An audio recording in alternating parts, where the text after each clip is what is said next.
CBS Sports. High drive, center field, hit the wall, grand slam. This is magnificent. Got a fantasy question? Email fantasybaseball@cbsi.com. Get ready to win your league. Where fantasy becomes reality. Now here's Frank, Scott, Chris, and Adam.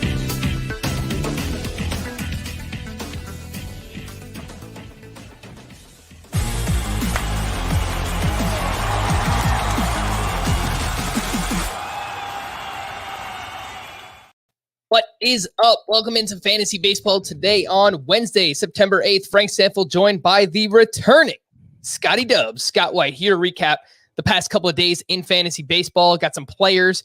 Do these guys actually matter? Some prospects being called up. I want to ask Scott about the Dropometer. We're going to fire that up as well. Thanks again to Justin Mason for joining us on Sunday night on Monday morning's podcast. Once again, do appreciate that.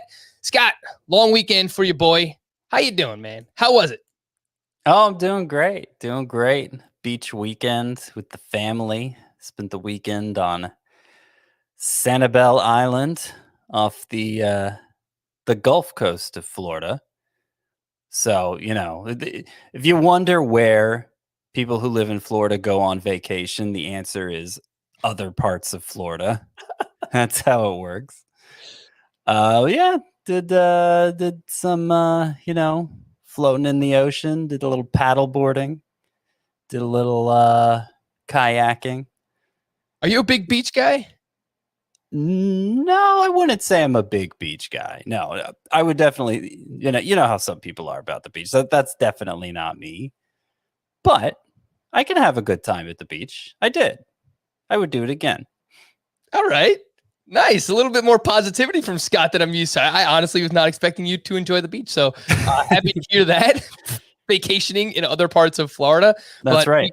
We are here to catch people up on Fantasy Baseball. So let's do that. Oh, my goodness gracious. From Tuesday, Monday, the past couple of days, I don't know. Let's figure it out. Oh, my goodness gracious. All right, Scott, where are we starting? We're starting with Alejandro Kirk. Mr. Kirk. I kind of want to call him Captain Kirk, but I don't know if that's Alejandro Kirk hit 2 home runs here on Tuesday evening. His wait a second. What were they? His 6th and 7th home runs of the season. Yeah, I have that right. 6th and 7th home runs of the season. And he got the start at DH, but he's been playing a lot of catcher recently. It was his third hit game in a row. He hit a home run in the other one, as well as hitting a double. His batting average is up to 290 on the year. And entering Wednesday, Alejandro Kirk had an 11.7% strikeout rate on the year. This is a strikeout rate that compares to players like, some of the best contact hitters in the game. Let me see if I can pull up a couple examples real quick. 11.7. So Adam Frazier's 11.5 strikeout rate. Tommy Edman 12.9. Michael Brantley 10.5. So, Alejandro Kirk right in that mix. If he was a qualifier, he'd have the 6th best strikeout rate among hitters. And yet, here he is hitting for power and, quite a bit of power. Those 7 home runs have come in 124 at bats. He's hitting the ball hard like a power hitter. I think his average exit velocity is like 92 miles per hour, high hard hit rate as well. And it's somebody whose bat we were pretty excited about in spring training. Even when he got called up last year, got, a brief look in the majors, spent some time injured this year. The Blue Jays have a lot of catcher depth, so the playing time hadn't been consistent until recently. But it looks like he's performing up to it now. It looks like he's getting the playing time and he's performing up to what we hope to see from him. It's a pretty strong offensive profile at a position where obviously we're always longing for that. So I think it's time. I think it's time to make a move for Alejandro Kirk. Yeah, he's crushing the ball this year. You're absolutely right about that. I pulled up his StatCast page. Pretty damn impressive. His expected numbers, 296 XBA, 527 X slug. pretty impressive for Alejandro Kirk. One of those home runs on Tuesday came off of Gerrit Cole too. We'll talk about Cole in a little bit. He clearly wasn't himself. He was dealing with a hamstring injury, but still impressive nonetheless to hit a home run off of Gerrit Cole there for Alejandro Kirk. Scott, we're getting to that point in the year where, if we play in a head-to-head points league or we play in any type of shallower format and it's one catcher league, I think you kind of just ride the hot hand unless you have one of the top, 3, 4, 5 catchers. So would you be okay dropping? I'm looking over the last 28 days. Let me find some catchers who are really, really scuffling here. Like Gary Sanchez hit 2 home runs recently, but 2.4 fantasy points per game over his last 28 days. Is that a move that you would make? Would you prefer Kirk over Gary Sanchez? I mean, that's not a horrible point per game average for a catcher. Yep. I think I'd stop short of dropping him for Kirk, but it's close. How about Christian Vasquez, who's still rostered in 81% of leagues? I have no idea why he's rostered in that many leagues still. Just the lack of options at catcher, I guess. But yeah, I don't know. We've been hyping plenty of others that you probably should have dropped Vasquez for a long time ago. Yeah, I mean, look, there's a ton of names that are still just rostered in a ton of leagues. Omar Narvaez, 91%. Make that swap. He's okay, but yeah, I could see going with the hot hand and Kirk instead. Yadier Molina, 80% rostered. Yeah, forget him out of there. Sean Murphy, 75%. Yeah, he's losing too many at bats now with Yan Gomes in the mix. Last one here, Carson Kelly, 60%. Yep, I'll take Kirk. Yeah, I'm definitely interested there, and it's cheap exposure to one of the best lineups in baseball in Toronto. So every time I hear his name, I just want to hear the Lady Gaga song. Alejandro. Oh man. All right. For me, oh my goodness gracious, I'm going to talk about Jake Odorizzi, one of Scott's favorite starting pitchers. He didn't have a great performance. It was okay. It was, it really wasn't eye popping. What made me say, oh my goodness gracious, were his projected matchups for next week. I'll get to that in just a second. 5 innings, 2 runs, 3 strikeouts against the Mariners for Odorizzi in this one. 2 earned runs or less in 4 straight starts for Big Jake here. 3 of those starts came against the Mariners, 1 against the Texas Rangers. So clearly he can beat up on bad competition. Next week, if this works out, because I mean, things change and rotations get shuffled. So we'll check back in on this on Friday when you talk about 2-star pitcher, Scott. But 68% rostered versus the Diamondbacks at the Rangers next week for Jake Odorizzi. So if that stands, and obviously we're playing for a lot right now. It's head-to-head playoffs are going on. Yeah, I love those matchups. So, oh yeah, you should love those matchups. Those are great matchups. As good as Odorizzi's been in his past 4 starts, not a single one of them have gone even 6 innings. So that's, I guess that's the water you can pour, the cold water you can pour on that. But you're right. I mean, the difficulty with waiver wire recommendations this time of year is that, usually a lot of speculation goes into those. You're identifying ability, and then you're claiming it with the hope that that ability pays off at some point down the line. Well, down the line is off the table now. So you need pickups who can impact you right now. And I think with that 2-star week, Odorizzi, even though I don't think he has a lot of ability, and I wouldn't want to put much faith in him long term, I think that makes sense. If he does end up lining up for 2 starts, we'll see how the rest of the week plays out. Yeah, we'll talk about it again on Friday when we take a look at some 2-star pitchers there. But as of now, it looks like Jake Odorizzi, 2 fantastic matchups for next week. We don't trust the ability of Odorizzi, but we do trust the ability of these 3 starting pitchers, league-winning pitchers who we've talked a ton about recently. Just keep on keeping on what they did on Tuesday. Just want to quickly hit these guys up at the top. Max Fried up against the Nationals, 6 innings, 1 run, 4 walks to 5 strikeouts. He didn't have his best stuff here, but that's 8 straight quality starts for Max Fried, a 1.76 ERA during that span. Blake Snell, 13 2/3 hitless innings in a row over his last 2 starts before giving up a 2-run single to Joe Adell in the 7th inning of Tuesday's start. He finishes that start 7 innings, 1 run, 7 innings, 1 hit, 2 runs, 11 strikeouts for Blake Snell. He's got a 1.88 ERA, 65 strikeouts over 43 2/3 over his last 7 starts for Blake Snell. And then Logan Webb survives Coors Field at the Rockies, 7 innings, 9 hits, 3 runs, 0 walks, 6 strikeouts. So ultimately, a pretty good start here. 9 straight quality starts for Logan Webb. Scott, anything you'd like to add on Fried, Snell, Webb? We talk about these guys quite a bit. I mean, Blake Snell was perfect through. I don't know that he was quite perfect through 6. He had a no-hitter still going. He was perfect through 6. Perfect through 6. And then he walked a guy in the 7th. And then he gave up hits, obviously. Or a hit. But yeah, I mean, it continues for Blake Snell, right? I mean, we were writing this guy off a month ago because he hadn't been able to put anything together this year or last, or really the year before. And then all of a sudden he's figured it out. He's figured it out, and he looks like a must start the rest of the way. Now, it is worth mentioning that this lineup he was facing, the Angels lineup, was very bad, and no Ohtani in the National League Park. Right, no Ohtani. The top slugging percentage in the Angels lineup was .402. Ooh, by a guy named Jack Mayfield. It's a really bad lineup, but it is. But one of what's been 4 7-inning starts in his past 6. One of them was against the Dodgers. He struck out 10, allowed 1 earned run on 3 hits. So obviously, the other 2 were against the Diamondbacks. So, he's not exactly, other than that Dodger start, which is doing a lot of the heavy lifting here. Snell hasn't been facing murderer's rows here, but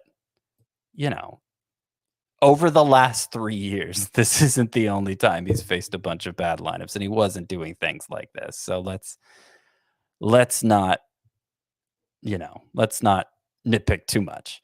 Yeah. Come on, don't poo-poo my man, Blake Snell, not my man. I mean, we basically wrote him off, as you mentioned, Scott. But you talked about the 7-inning performances that he's put up recently. He has thrown over 100 pitches in 6 of his last 7 starts. So, I mean, San Diego, they simplified his pitch mix, or he simplified it. A lot of fastballs, a lot of sliders, mixing in the curveball there. But whatever he's doing, he's pitching a lot more efficiently, and they've basically just loosened the reins, and they're letting him go. So, again, Blake Snell looking like a must-start pitcher and potentially a league-winning starting pitcher here down the stretch. Before we hit the news and notes, the NFL has finally returned, and the Pick 6 podcast is your top audio destination for comprehensive coverage of the 2021 season. Join host Will Brinson and company for extensive game previews and all the picks you need, plus recaps immediately after Monday, Thursday, and Sunday night football games. That and much more coming this fall on the Pick 6 podcast feed. Download and follow on Apple Podcasts, Spotify, Stitcher, and wherever else podcasts are found.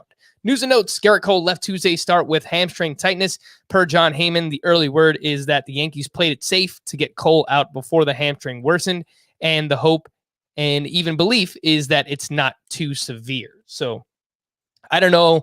As of now, we don't know if he's going to make his next start, if he's going to be skipped in the rotation, if it's going to cause an IL stint, whatever it's going to be. But I saw that his fastball velocity on his final pitch was way, way down. So immediately my mind went, oh God, please be okay. Nothing with the arm, but turns out to be a hamstring injury here for Gerrit Cole. The Mets, from one ace to another, revealed that Jacob deGrom had been dealing with a partial tear of his right UCL. General manager Sandy Alderson expressed more optimism on Tuesday, noting that the issue resolved itself and the ligament is still intact. I'm not a doctor, Scott. Neither are you.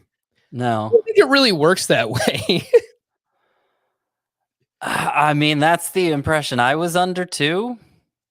Yeah,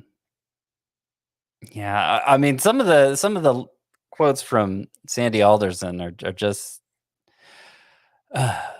whatever condition existed before, it's resolved itself.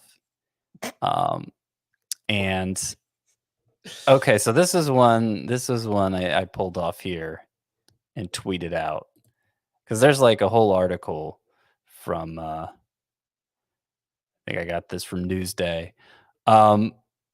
Look, somebody goes out with a headline that it's a partial tear. That's what a bruise is. A bruise is a partial tear of the muscle, okay? So let's not go out there and write as if this is anything new. It's not. It's a very low-grade thing that has resolved itself. Okay. This is a ligament, not a muscle, first of all. I don't know. I mean, he was saying it's the lowest form of sprain there is, and MRIs since then has shown that it's gone. So I don't know. I mean, to me, the fear with Jacob deGrom is that they goof off all off season with this. They come back next spring. Oh, you know what? He does need Tommy John surgery after all. And then we're not seeing Jacob deGrom until the second half of 2023 when he's 35 years old, by the way. And I don't know. I don't know. Somebody was asking me who I'd keep today, Jacob deGrom or Bryce Harper. I didn't answer him because he doesn't have to decide today. But I'd probably keep Harper. I'm concerned enough about it that I think I'd say Harper. I mean, I guess it's possible. People sprain their ankles, and that's a ligament, right? That you're spraining. I don't know. I don't know enough clearly, but my assumption was that once you got a little tear in that elbow ligament, it doesn't go away, and you can just it can be not so bad enough to require surgery, but that it doesn't just heal. But I am not a doctor. Yeah, I mean, look, technically a sprain of a ligament, we've heard this before, is a form of a tear, right? I mean, the extent of that, I guess nobody knows, but based on this, it sounds like they're not overly concerned, though. I mean, it's hard not to be. Jacob deGrom is throwing 101, 102 miles per hour. He's throwing 93, 94 mile per hour sliders. I mean, he's doing something that we've never seen before. And I'm sure he's going max effort on every pitch, or at least it seems like he is. So, yeah. Well, I mean, they're going so far, and that quote I read from Sandy Alderson was what made it amazing. Wasn't even so much the bruise comparison, because okay, whatever, maybe, but he's saying that the reason they hadn't revealed this is because they didn't want it to be reported, because they knew the reports would exaggerate what they believe the damage is just by that combination of, sprain and UCL, Yeah. So like, okay, we're going to tell you now, but we don't want you to make a big deal of it because it's not actually a big deal. I don't know. It's really bizarre. Yeah. I don't feel good. I don't feel good right now as somebody, if I'm invested in deGrom at a dynasty league, I don't feel good at all with this. No, you shouldn't. And I mean, look, it sounds like they were just scared of the New York media, like blowing this out of proportion. But I mean, what's done is done. So, I mean, we'll see what happens as a result of this. But yeah, I mean, as much as I lean into early starting pitchers this year and elite starting pitchers and kind of paying up, I don't. It's too early to say, but my early diagnosis of the situation is that I'm going to take a step back next year, a big step back, because I mean, there's a lot of pitchers early that have kind of dealt with injuries in the past, and I don't know, it's just kind of scaring me off, stuff like this. And deGrom, he's not the only one. It's you, Darvish, this whole sticky situation. We'll see what happens in the offseason, but yeah, I mean, there are a few factors at work there for why it makes sense to dial that back some. Obviously I haven't gotten into the nitty gritty with it either. Yeah. But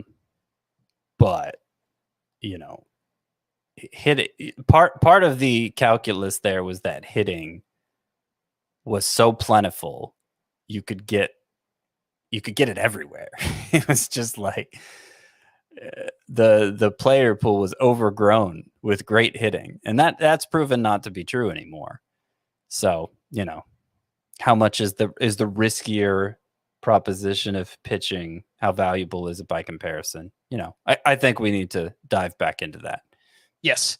We got to find those mid-round gems, Scott, those late-round gems, and trust the process, I think, for next year. That's something that I'm really kind of figuring out now. But we have all offseason to talk about that. Let's move on. Hyunjin Ryu apparently left Monday's start with left forearm tightness. Another one here after 6 scoreless innings against the Yankees. There's no word yet on whether he'll make his second start later this week against the Baltimore Orioles, but obviously forearm tightness. It's something that we have to monitor with Hyunjin Ryu. We had a bunch of White Sox news. Lucas Giolito threw Tuesday at max effort and felt no issues with his hamstring. He'll have 2 bullpens to throw before he is back in the rotation. Lance Lynn threw a bullpen on Tuesday, and he will throw another one on Friday. He might be able to return after that one, so perhaps next week we see Lance Lynn. There is hope that Carlos Rodon can pitch this weekend against the Red Sox. He was skipped in the rotation earlier this week due to fatigue and general soreness is what they listed it as. There's currently no timetable for Tim Anderson, who is on the IL with a hamstring injury. Clayton Kershaw made a rehab start at AAA on Tuesday. 3 innings, 2 runs, 0 walks to 3 strikeouts. So, I mean, they seem pretty optimistic, everything that we've heard about Kershaw, which another one, he's dealing with an arm injury, but maybe he could finish out strong here and help us this season. Don't know what that'll look like yet for next season with Clayton Kershaw. This was a surprise to me. Fernando Tatis said on Tuesday that he does not anticipate undergoing shoulder surgery after the season, where we've heard the contrary all along from beat writers. I mean, it even sounded like the team was almost on board. Not that they've come out and said anything, but yeah, like we were all in agreement here. And then I thought this was a pretty big surprise, Scott.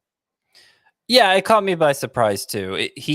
Tatis did acknowledge that he still needs to talk to team doctors, the front office, and make a final determination. So I don't know if he was just kind of speaking off the cuff here, but I thought it was a foregone conclusion too. Let's run through the rest of these. Angels manager Joe Maddon had no update Tuesday on when or if Mike Trout will be able to return this season. I doubt it. George Springer was out of the lineup after fouling a ball off of his knee on Monday. Trey Mancini was out of the lineup due to oblique soreness. Tony Gonsolin could be activated Thursday or Friday. He's 45% rostered. And Scott, I know Gonsolin's someone that you really liked early in the season. He came back. The ERA was good, but struggled with control. The whip was very high. Wasn't going deep into starts. Would you be looking to re-add Gonsolin anywhere?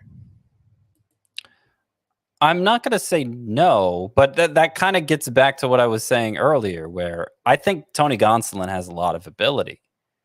And if this was July or earlier, then of course. I mean, you may not be able to use him right away. He may still need to stretch out. But it's September, and there are 3 lineup blocks left, assuming your league plays out the full season right up through the very last week. There are just 3 lineup blocks left. And as much trouble as we saw, as long as it seemed to be taking him to stretch out when he came back from the IL the first time, I'm not confident he's going to give you any, even 5 inning starts, much less 6. So I would call, he'd be far from a must add for me, even though, I think he's good. I think he has the potential to be good. Tyler Clippard went on the COVID IL with COVID-like symptoms. They haven't said if he actually tested positive, so they could just be playing it safe here. So we will see what happens there. If he misses any extended time, I believe it was Noe Ramirez who recently picked up a save when Tyler Clippard wasn't available. So in the deepest of category leagues, even with Spencer Howard and Dane Dunning back with the Rangers, Glenn Otto is expected to start Friday against the Angels. Do I have enough time to pull this up here? Let's see what I got. 1-800-GLEN Otto. Come on. Pick up the phone. The call is free. People really like that jingle, by the way, Scott. So good job by you. Nick Pivetta has tested positive for COVID and went to the IL. The Red Sox really dealing with a COVID outbreak here in their team, on their team. And I know that Xander Bogaerts is working his way back. A few others, Matt Barnes on the COVID IL. So another one there with Nick Pivetta. Kwang Hyun Kim will move back to the bullpen, and Jake Woodford is expected to start on Thursday. Keibert Ruiz has sat out 3 straight games with a knee injury, though he did pinch hit on Tuesday. Kyle Lewis has a bone bruise in his right knee and is being shut down for the rest of the 2021 season. The year of the setback continues. John Gray is set to return Wednesday against the Giants. I would not want to start John Gray in any of my daily leagues. So the Giants are swinging a hot bat in Coors Field right now.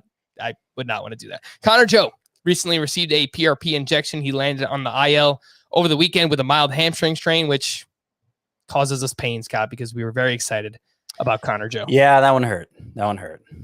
Something that does not hurt, especially your Braves. Charlie Morton agreed to a 1-year contract extension, and that means that we'll have him for at least 1 more year in fantasy. And he's been really good. So I don't know, just off the top of my head, I mean, probably a top 20, top 25 starting pitcher heading into next year. He's pitched really well with the Atlanta Braves. Some prospects, Scott, I wanted to ask you about.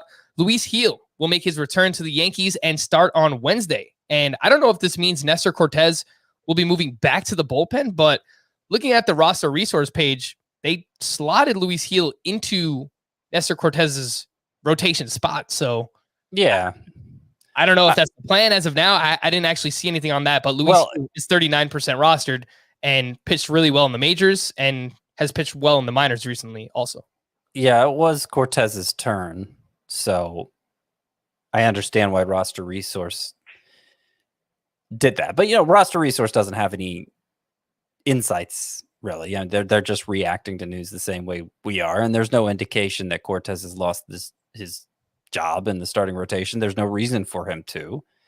It's not like Luis Gil could possibly be more reliable than Cortes was. So my suspicion is that either they're just giving Gil one turn to give everybody a day of rest, or that they're planning to go 6-man for a while. Maybe it kind of depends on how Gil performs.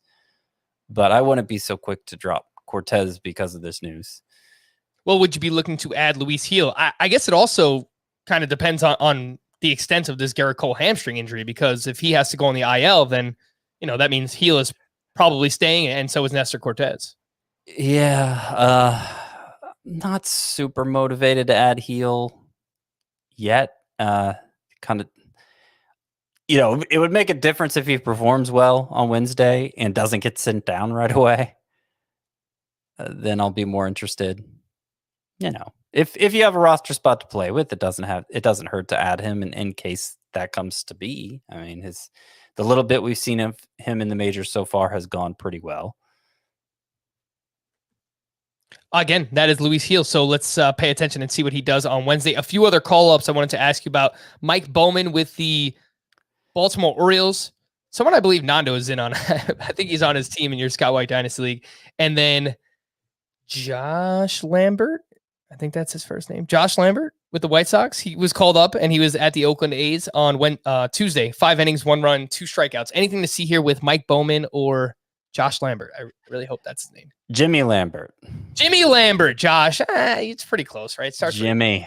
Jimmy, good old Jimmy boy. Yes. They're not nobody prospects, but they're not particularly high end either. Mike Bowman had particularly good numbers in 2019. He had 10.3 K per 9 between high class A and double A. His numbers this year between 3 levels, barely a strikeout per inning, 3.44 ERA, 1.15 WHIP. Pretty good fastball, pretty good slider. I don't know. I can see it going either way for him. It's not like he has anything really like eye popping in his arsenal, but at the same time, good enough that he's worth monitoring. I have less hope for Jimmy Lambert, really. His strikeout rate, at least this year, was pretty good in the minors, but doesn't have quite the same pedigree as Mike Bowman. So, yeah, let's say his start against the Athletics on Tuesday was pretty good, but 2 strikeouts at 5 innings. I believe he had just 3-4 swinging strikes on 70 pitches. So I don't know. Nothing that's really making me jump out of my seat for Lambert either. Yeah, and if Lance Lynn or Lucas Giolito or both of them return, then we probably don't have a spot for Lambert in the rotation. But a few prospects there. Let's monitor them. Again, Luis Gil, the highest profile of the names here. So let's see what he does on Wednesday. Let's take a quick break. When we return, do these pitchers matter? Talk about it. Fantasy Baseball Today. Let's start with Eric Lauer, who was up against the Phillies on Tuesday. 7 shutout innings with 5 strikeouts to just 1 walk. That's back-to-back 7-inning starts against the Giants and the Phillies. I mean, 2 pretty good offenses there. Eric Lauer is 24% rostered. And a lot of what we're going to do now is looking at next week. What do the matchups say? And as of now, it looks like Lauer is at the Detroit Tigers, which is pretty good. Does Eric Lauer matter, Scott? Because of the matchup, because of the time of year, I guess he does. Now, prior to these back-to-back 7-inning starts, Lauer had gone 5 innings for less in 6 starts. So it's a very new thing, him going deep enough that we even care about him. He does have a 3.18 ERA on the year, almost a strikeout per inning, but also a 4.30 xFIP. So I don't really, if we're just grading Lauer on ability, I don't think there's enough there. But if you need a hot hand this time of year with a good matchup, then I guess he matters. How about A.J. Alexy? I probably could have included him in our previous segment talking about a few prospect pitchers being called up, but yes, he made a start on Monday against the Angels. 6 shutout, only gave up 1 hit, 2 walks, 7 strikeouts. He had 11 swinging strikes on 85 pitches, and he was having a great season in the minors between AA and AAA, a 1.66 ERA, 102 whip, 76 strikeouts over 65 innings pitched. He's 13% rostered. Early look at next week. I think he's at home against the Astros, so you don't love that, but you do like the start. No, you don't love that matchup. I agree. That stinks. Because I do like Alexy. This is one I'm pretty excited about, actually. You mentioned the great numbers he had in the minors this year. Between 2 major league starts now, combined 11 innings, he's allowed just 2 hits. He has, in this most recent start, fastball, 3 different pitches. Fastball, slider, I believe, and changeup. He threw at least 19% of the time. So to come in and have 3 pitches that he features that prominently is pretty good. Pretty good. Speaks well to his the stage of development he's in. And the swinging strike rate has been decent since arriving in the majors as well. The walks have been high, 5 and 11 innings, and the walks were an issue in the minors as well. So, that's something to monitor. Also, he's a bit more of a fly ball pitcher than a ground ball pitcher, which is dangerous, but AL West is the division to do that in. So I can see things continuing to play out nicely for A.J. Alexy, but I agree. I don't know that against the Astros is really the time to test it. That said, if he does have a good start against the Astros, you really have something here. Yeah, for sure. I mean, they have so many pitchers coming in and out of the rotation right now for Texas that I don't know that they'll ever have the ability to have a 2-start pitcher. I mean, rest of season. So that obviously limits his upside for A.J. Alexy. But yeah, very good start on Monday. Excuse me. Let's see what happens there moving forward.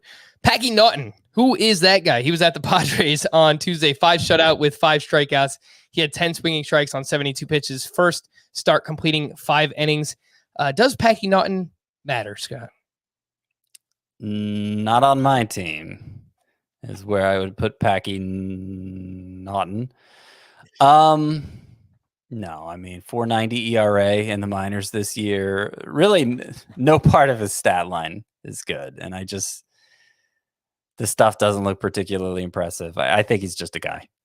All right. Last one here. Drew Rasmussen. He was at the Red Sox on Monday. 5 innings, 1 run, and 2 strikeouts. Over his last 5 starts, he has a 1.65 ERA.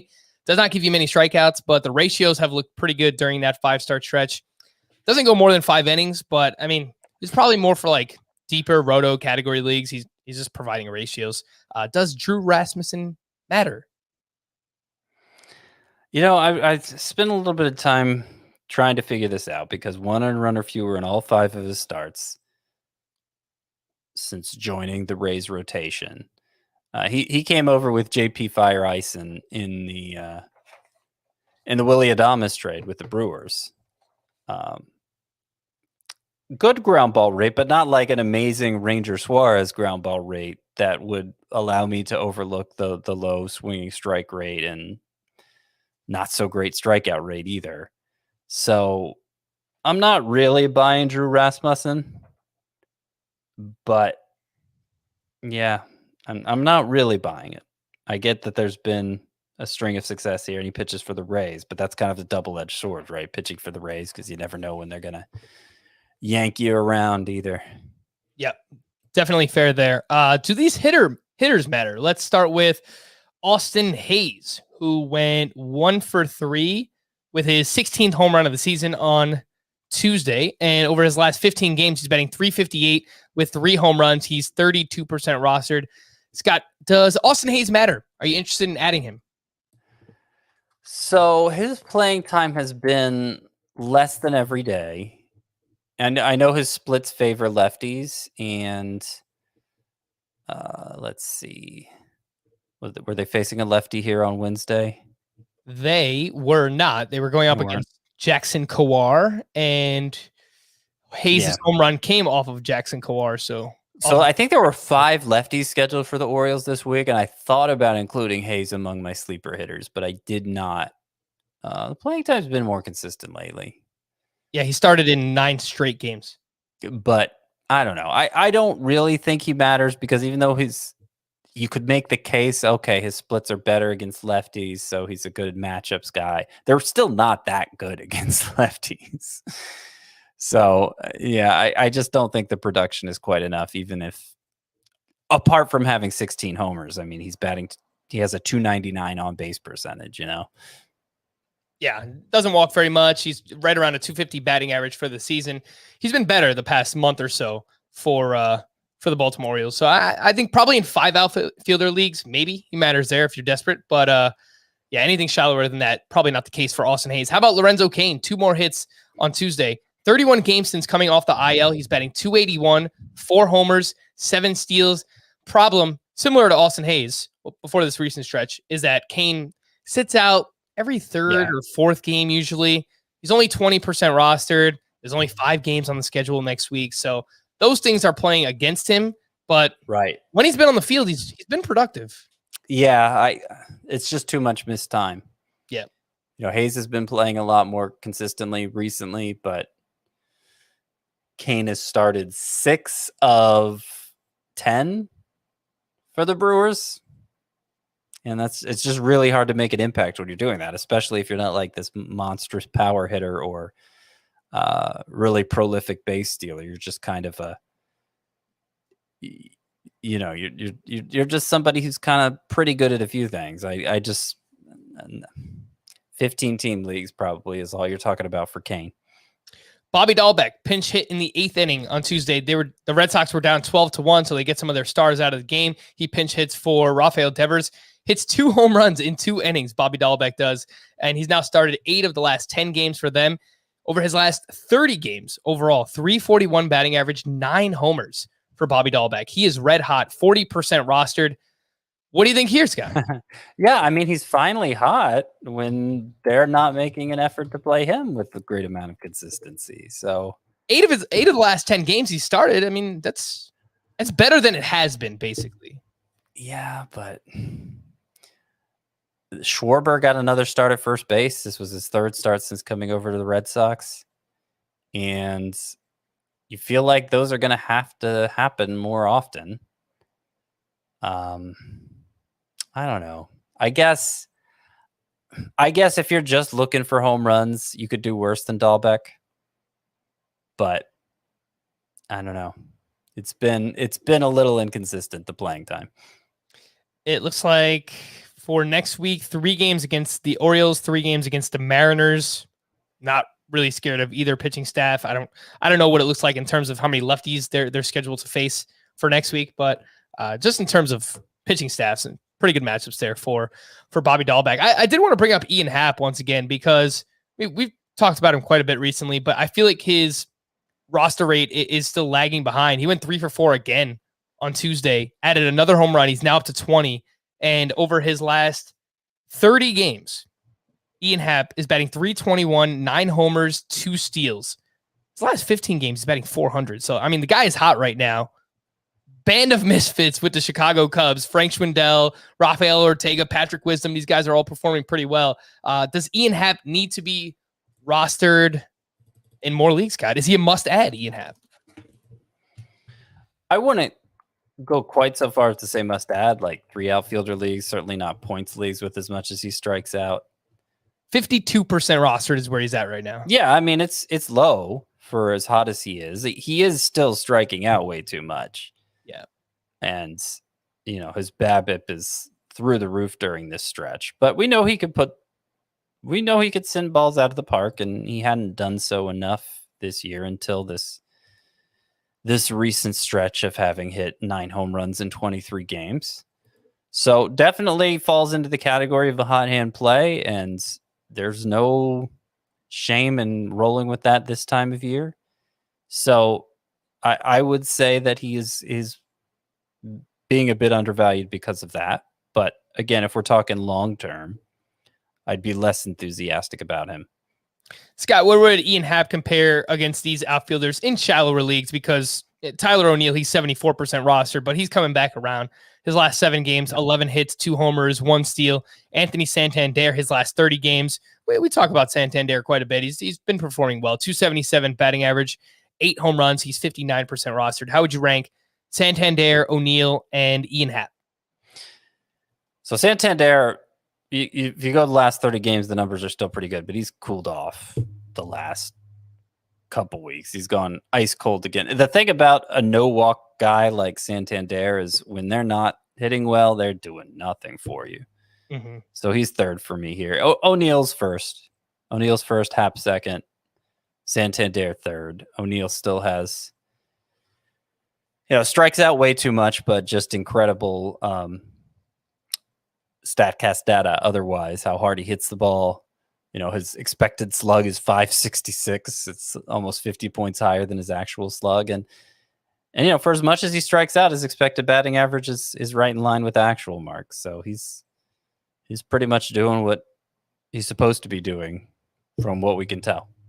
All right, let's fire up the Dropometer here on a Wednesday. I mean, we're getting to the point of the season again where you can pretty much drop anybody unless they have a good matchup. But Eduardo Rodriguez, he does what he does. He reels me in, and then he just drops one of these right on my head. A good old stinker up against Tampa, gives up 6 runs over 3 2/3 innings. He is 88% rostered still. What is the Dropometer on Eduardo Rodriguez? I mean, I don't like throwing around 10s, but this time of year, I feel like I can throw around a lot of 10s because I don't feel like you could trust him. And it's been a year-long frustration because his xFIP, even after this start, is 347. I mean, it's pretty good. I want to say that would be top 10 among qualifiers. This is a pretty good xFIP. But there's just been, I feel like there's something we're missing here. Some yet to be discovered analytical tool that could help explain what's happening to Eduardo Rodriguez this year, because the performance just hasn't come anywhere close to that. 3 of his previous 4 starts prior to this one were quality starts, but this one was so bad it just negates all the good, Yeah. And the thing is, I would imagine many people had Eduardo Rodriguez on the bench for those starts, right? And then you throw him back for one like this, where last time out he performed well against Tampa, and then he puts up that stinker. But hold your horses here, Scott. It looks like he's in line for 2 starts next week against the Orioles and the Mariners. Oh, gosh.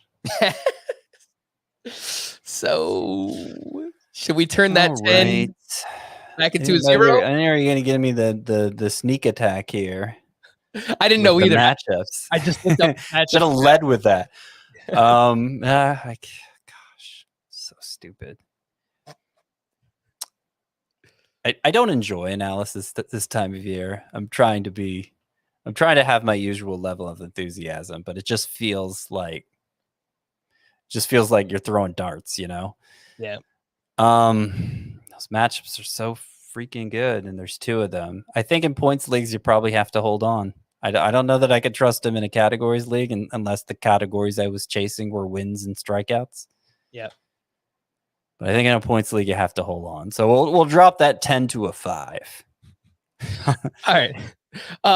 Let's talk about Jackson Kawhi. I mean, he's only 19% rostered, so if you want to drop him, you could drop him. It's fine. But he was at the Orioles on Tuesday. 6 innings, gave up 6 runs, had 7 strikeouts, had 17 swinging strikes. So this one, I just wanted a reason to talk about Kawhi because it looks like he projects to face the Mariners next week, which again is a really good matchup. And he had Don't care.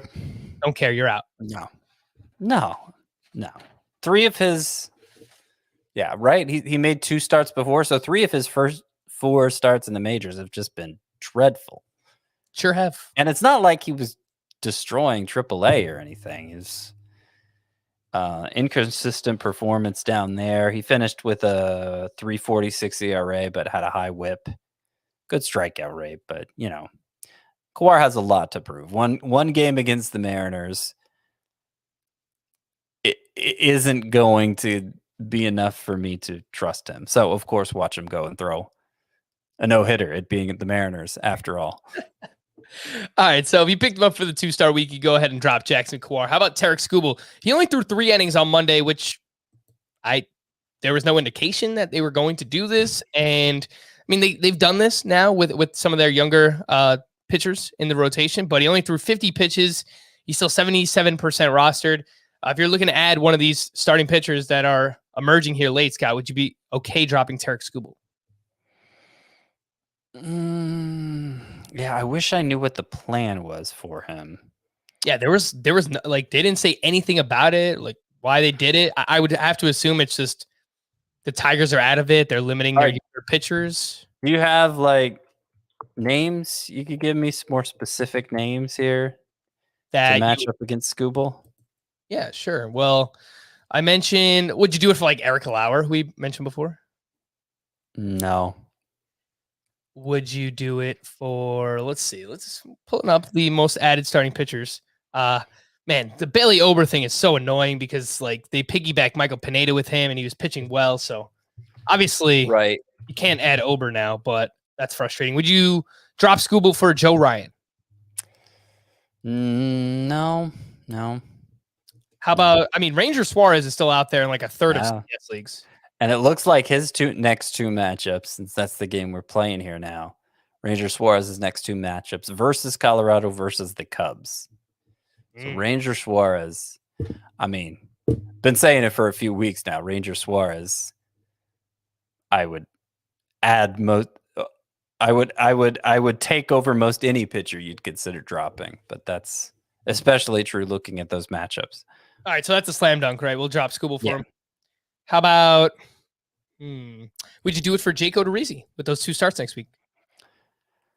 If that was the way to get Odorizzi's 2 starts on your roster, yeah, I could do that. All right, last one I'll ask you about. Adrian Hauser threw a 3-hit shutout over the weekend. Would you drop Tarek Skubal for him? I would not, because that was such an outlier innings-wise for Suarez. I had no idea he was capable of going more than 6. All right, a few other names here. I assume this will be a very similar answer to Jackson Kawhi, but Edward Cabrera gave up 4 runs over 2 1/3 against the Mets. He only had 1 strikeout, but he did have 11 swinging strikes over 65 pitches, and he projects to face the Pirates at home next week. Does that matter at all to you, Scott? Don't care. So if you have Edward Cabrera in redraft, you go ahead and drop him. He's 44% roster right now. How about Zac Gallen? He was at the Rangers on Tuesday, 6 2/3, 3 runs, 8 strikeouts to 0 walks. That looks all fine and good. Only 10 swinging strikes in this start. Fastball velo down 1.9 miles per hour in this one. Curveball down 1.6 miles per hour. Still 85% rostered to Zac Gallen. Early projection for next week at the Dodgers, at the Astros. Yikes. Yeah. Bad matchups, and I still really don't know what's going on with him. Obviously, this Rangers matchup, this Rangers lineup, he should have been able to carve up, and he barely came away with a quality start. It was looking pretty rough early on, actually. So he has had 4 decent starts in a row. I'm not ready to put my faith in him though yet, especially with those matchups. So if you're not starting him in a 2-start week in a points league again in those matchups, which are tough matchups, would you just drop him? The case could be made, though. It's because he's Zac Gallen, and because, like I said, the last 4 starts have been pretty good, and maybe he is back on track, and I'm just too worried about him having a sprained elbow, kind of like we were talking about with Jacob deGrom earlier. I worry about him falling into the wrong hands and then beating you, because he's Zac Gallen, I'm reluctant to drop him. I don't think it's not unthinkable. I actually have dropped him in a league, one of my shallower leagues already this year, but it's not something I'm eager to do. Where'd you put him on the dropometer? Okay. Let's go with a 4. All right, last name here, Kyle Freeland. He was up against the Giants on Monday, gave up 7 runs over 4 1/3, and it looks like the wheels are kind of falling off here for him. He's dealing with the hip injury. But yeah, I feel like such a sucker. He did have a hip injury that he was coming back from, and so we don't know exactly how much that impacted him in this start, but, I've been saying over and over, you can't trust Kyle Freeland. Rockies pitcher. Not enough of a bat misser, too much of a fly ball pitcher. Can't trust him. After a dozen starts where Kyle Freeland did this, he succeeded. He had like a 2.50 ERA over that 12-start stretch. Finally said, okay, I guess maybe now you can use him. And then, of course, this happens. So I don't know what lesson to take from that. Just be totally obstinate and never change your mind about a player, no matter how many good starts he puts together. I don't know if that's the right lesson to take, but man, that stinks. That's annoying. Yep. So are you cool dropping him? Yes, 10. Oh, right. Some odds and ends from the last 2 days. Aaron Civale made his return, and he was up against the Twins, 4 2/3, 1 run, 6 strikeouts to 1 walk, 8 swinging strikes on 78 pitches. Velocity down a little bit across the board. Nothing overly worrisome here. What do you think of this return for Civale? Thought it was great. Happy to get him back in the lineup. We're running out of trustworthy starting pitchers here, so it's nice to get one back. Marcus Semien went 2 for 3 with his 38th home run on Tuesday. He now has 6 home runs over his last 6 games. I want to talk about someone who's going to be fun to rank for next year. I think Marcus Semien is one of those players. Yeah. Steven Matz was at the Yankees, 6 innings, 1 run. He had 6 strikeouts to 0 walks. He only had 6 swinging strikes on 93 pitches, gave up 12 hard hit balls. So seems like he was a little bit lucky in this one. But over his last 5 starts, he's got a 1.61 ERA. Swinging strike rate is abysmal. He's getting ground balls. He's limiting hard contact. He's still 84% rostered. So I don't know if there's much you could do here, but yeah. Are you buying any of this, Scott? No. I feel like Kyle Freeland all over again. Not only is the swinging strike rate bad for Matz, but 18 strikeouts over 28 innings during that stretch. I just don't think in the long run that's a formula for success. And this is, even as a hot hand play, I don't feel prepared to trust Matz. Mike Zunino had a double dong on Tuesday and basically having the year that we wanted Gary Sanchez to have. Sanchez has been okay, but nothing crazy. Zunino, 29 homers on the year, 211 batting average, and 867 OPS, 73% rostered. So maybe he's floating around in some shallow leagues, but he's still not very exciting. He's very home run dependent. Nelson Cruz, he's getting hot at the right time. 4 for 5 with a double dong. He's now up to 30 home runs. He has 4 home runs over his last 4 games. Ozzie Albies also hot right now, 2 for 3 with his 27th home run, has 5 homers over his last 7 games. Last week, fouled the ball off of his knee, had to get carried off of the field, crossing our fingers that he's okay and that he could return for the weekend series in Coors Field. He did just that, and that man is hot, Ozzie Albies. Wade Miley, bounce back performance at the Cubs, 7 innings, 1 run, 8 strikeouts to 0 walks, 21 swinging strikes. I didn't look this up, but I'd be willing to bet that was a season high for Wade Miley in this one. Yes. His previous high was 15, and so 21. Now, it was against the Cubs, who, it's kind of, their lineup is kind of a quadruple A all-star team right now. So keep that in mind. But I would venture to say it's a career high in swinging strikes for Wade Miley, though that would take even longer to look up. Yeah. Definitely possible. He was fired up for this one. I mean, his velocity was up between 1.3 and 2.1 miles per hour on all 5 of his pitches that he threw. So, yeah, he was nice.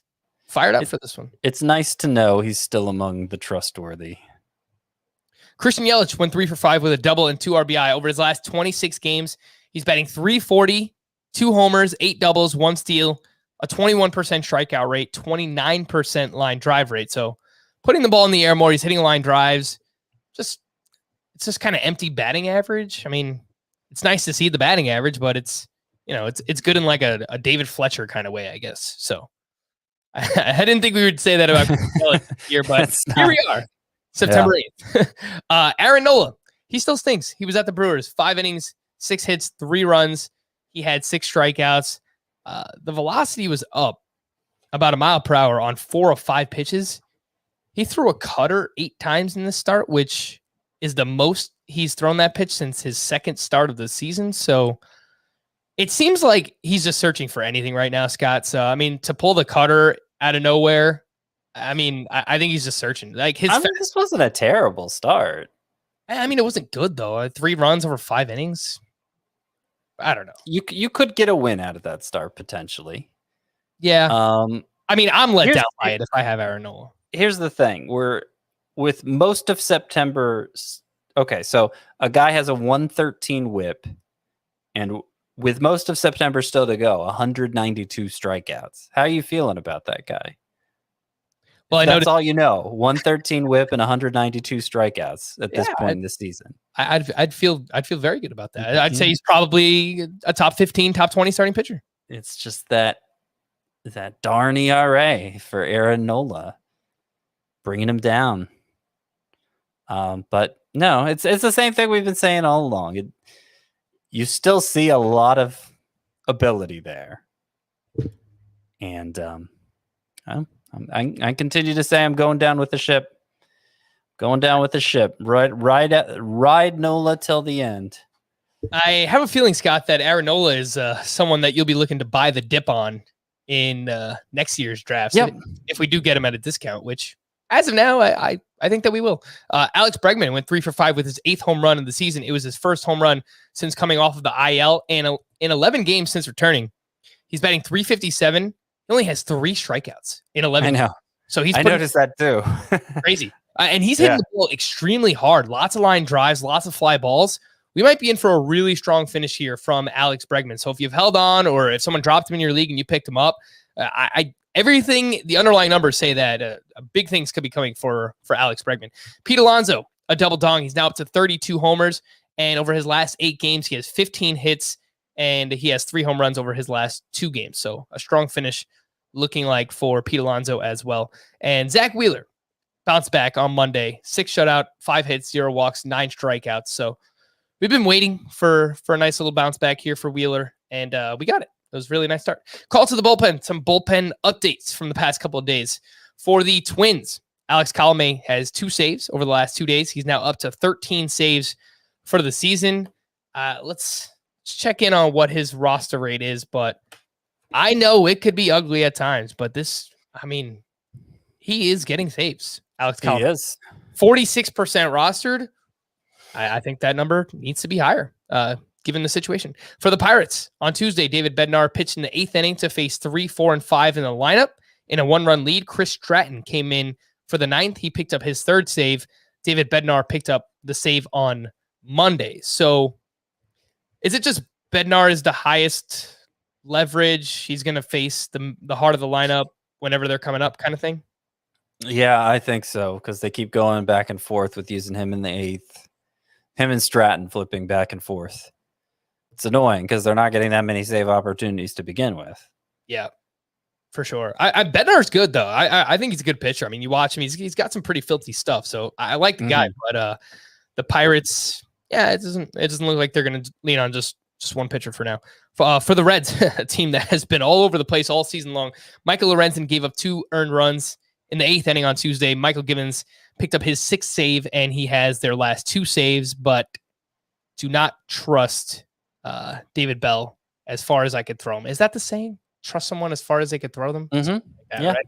Well, David Bell, I'm not all that strong, so I don't think I could throw him very far. Well, that's the point of the saying, right? I'm happy we explained it. Anyway, the point of this is that the Reds are super frustrating, as are the Seattle Mariners. On Tuesday, Drew Steckenrider in the 7th in a 1-run lead. Diego Castillo was used in the 8th. Paul Sewald in the 9th inning in a 2-run lead. Paul Sewald has been awesome, right? He gives up a 2-run home run to Alex Bregman. Who gets the next save opportunity for the Mariners? Steckenrider, I would guess. I think Diego Castillo got a save over the weekend too, so I don't know. The Mariners, the Royals. Well, the Royals have been pretty consistent now with Scott Barlow, but the Mariners, the Reds. I mean, it's been a mess. And you know what else has been a mess? The Boston Red Sox. I wasn't really expecting this. On Monday, Adam Ottavino was using the 7th inning in a 2-run game. He gave up an RBI single, cuts the lead down to 1. He's now been using the 7th inning in 2 of his last 3 appearances for the Red Sox. Garrett Whitlock came in the 9th in a 1-run league. He gives up a game-tying inside the park home run of all things to Austin Meadows, and he actually picked up a save over the weekend, Garrett Whitlock. So do you have any feel for what's going on with the Red Sox right now? Well, I know that Adam Ottavino had an ugly blown save on Friday, I believe it was Saturday. So it doesn't surprise me that they're now, trying other options, looking into Whitlock, it seems like. But I don't know how firm that is. And obviously at some point, Matt Barnes is going to come back from the COVID IL and muddy the waters further. Yeah. So, I thought Adam Ottavino, I hoped he'd have the job on lockdown until then, but it seems as if that's not the case. Yeah. I mentioned in my home points league, I picked up Ottavino over Colome last week. Colome's still available. I'm definitely going to make that swap. So yeah, if you play in any, make that change. If you play in any shallower leagues, it's a move you should make. To stream or not to stream, let's start with Wednesday. I didn't write these down, so bear with me. I'm just gonna run through some scheduled starters for Wednesday. All right, what do we got here? Tyler Anderson at the Astros. No. John Gray, we already said no. How about Luke Weaver at home against the Rangers? No. Wait. How about Mitch Keller and Matt Manning, who are going up against each other, the Tigers and the Pirates? No. All right. Maybe this one. Rich Hill at the Marlins coming off a 6-inning start. I mean, that's the best one so far, but I don't want to do it. All right. How about Mike Minor at the Orioles? That might be better than Hill. I don't know. I think I would go with Rich Hill, but I mean, whatever. They're like old. I don't like either. I mean, yeah. Luis Gil at home against the Blue Jays. Seems pretty risky. Yeah, it does. Touki Toussaint at home against the Nationals. I mean, I know his last start at Colorado was pretty bad, but this might be the best one. Vladimir Gutierrez at the Cubs. He's been pretty shaky all of a sudden too. Pretty shaky indeed. And it was against the Tigers and the Marlins. So, yeah, I think I'll pass on Vladimir Gutierrez. Oh, I completely whiffed on this one. Joe Ryan at Cleveland. Cool with that? I mean, I don't know how deep he's gonna go, and obviously he's just made the one start, right? Yeah, 5 innings, 3 runs. Yeah. I mean, it's better than a lot of them. Yeah. I think Touki Toussaint would be my first choice. All right. Yeah. I mean, Touki is out there. I like the matchup for Joe Ryan. I like the matchup for Rich Hill. So if you're in a deeper daily lineup league, those are some names I would look at for Thursday. Let's see who we got here. Ronaldo Lopez at the A's. Probably not. No. How about Randy Dobnak at Cleveland? Probably not. How about Jesus Luzardo hosting the Mets? That one's okay. How about, slam dunk here, Ranger Suarez hosting the Rockies? Ding, ding, ding. That's the one. Ding, ding. Let's do it. How about Carlos Hernandez at the Orioles? Yeah, that's pretty good too. Well, ESPN still has Nestor Cortez starting on Thursday against the Blue Jays. I don't know if that is actually going to happen, but if it does, would you use him there? Probably not. Yeah, I would agree with that. All right, let's wrap up there. For Scott, I am Frank. Thank you all for listening and watching Fantasy Baseball today. We'll be back again on Friday. Remember, there's no podcast on Thursday. See you then. Bye-bye.